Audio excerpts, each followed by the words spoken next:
About 10 years ago, a co-worker invited me to Sacred Heart, and I had heard about Sacred Heart, but I never made the effort to go. But the minute I walked in the doors, I could feel the warmth. I could feel you were welcome. The message was just overwhelming. When Father Thomas would start his sermon, it was something you could understand. I liked the way he presented it. And then there's a segment in the services called the Kiss of Peace. And people just started hugging me and kissing me, and they had never seen me before in their lives, you know, and I just felt good. And I have not went anywhere else since, and this is where I'll be. Well, I was actually born into Christchurch. My grandparents went there, my parents went there, I was baptized there, I was part of the Sunday school, I'm still part of the Sunday school there and have been for my entire life. And so by the time I reached an age where I really could actually think, do I want to be here or not, the church was my family. You know, these people had watched me grow up, you know, I'd gone over to their houses, I knew everyone, and so it basically just felt like a second home to me.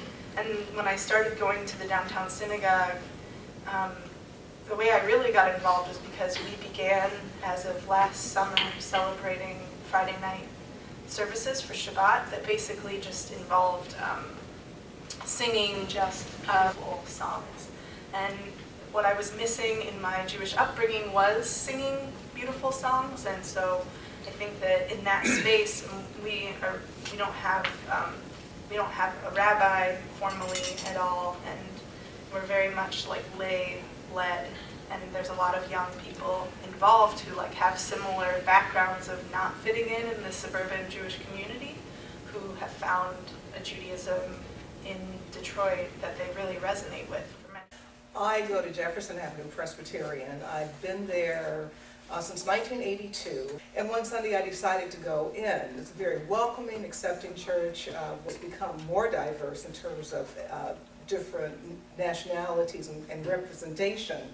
The pastor who was currently there, Reverend Peter Charles Smith, came only months before I actually joined.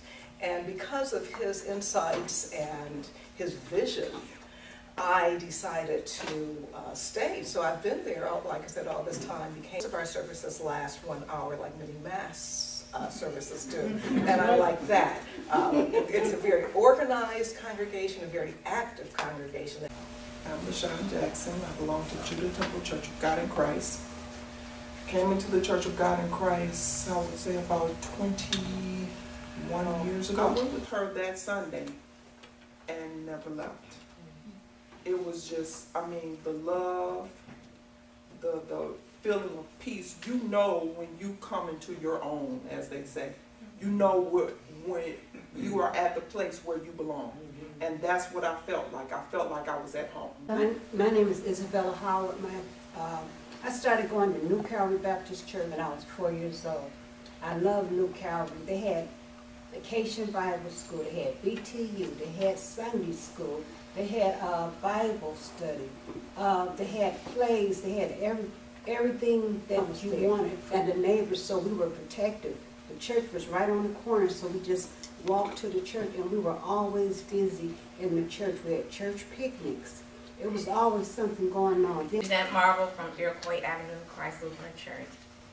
How we came to Christ Church is in Indian Village. We were the first black family to integrate into Indian Village. All the other families that had come before had been turned away. So I've always known, always been there, went through Sunday school. Our youth pastor was, I think he brought the best out in all the kids, and I think that's what I remember most. So when I left and I had kids, and just telling them stories about, you know, our youth pastor taking us camping, or us having sleepovers at the church, and we went in the sanctuary and we slept on the carpets. Jackie from Genesis Lutheran Church. But one of the most important things for me was where the church is located and how they respond to that community. Because you can sit in church and at any given moment, one of the ladies or the gentlemen that you see walking up and down the street in that neighborhood, challenged by what things that they're challenged, may wander into that church and will come in the middle of the service and sit on the front pew and will come and fellowship and will just stop in and would stop in at the church office and chat with Pastor Skip, and that was okay. They were welcome. It didn't matter how they look. It didn't matter what they have on, you know. And it didn't matter that sometimes they acted a little strange.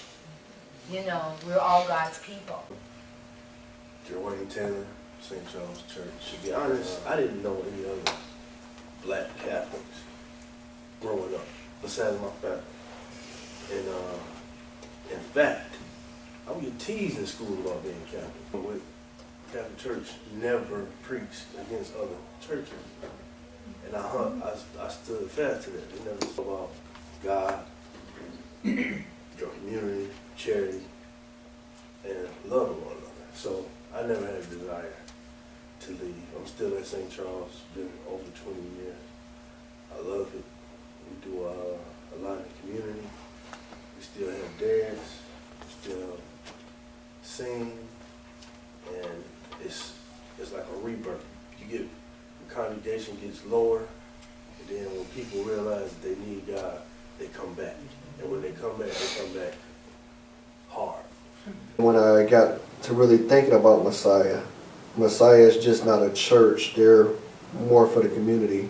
If you walk the neighborhood and you ask people, where's their church, they say Messiah, even though they may not come. And you start to think about, okay, Messiah's, not only do they do services, but they provide for the young people. They feed 150 seniors.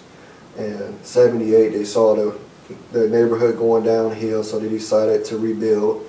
Now it's 32 years later, $50 million they put into the community to better it for my next generation. They have everything that I want to do. They are community-based. They feed people. They try to educate. They do so much with the community. And it's not about being inside the church, but coming outside to build up that community. Once you build that community is going to look after that church. And then that's when that church is going to really grow.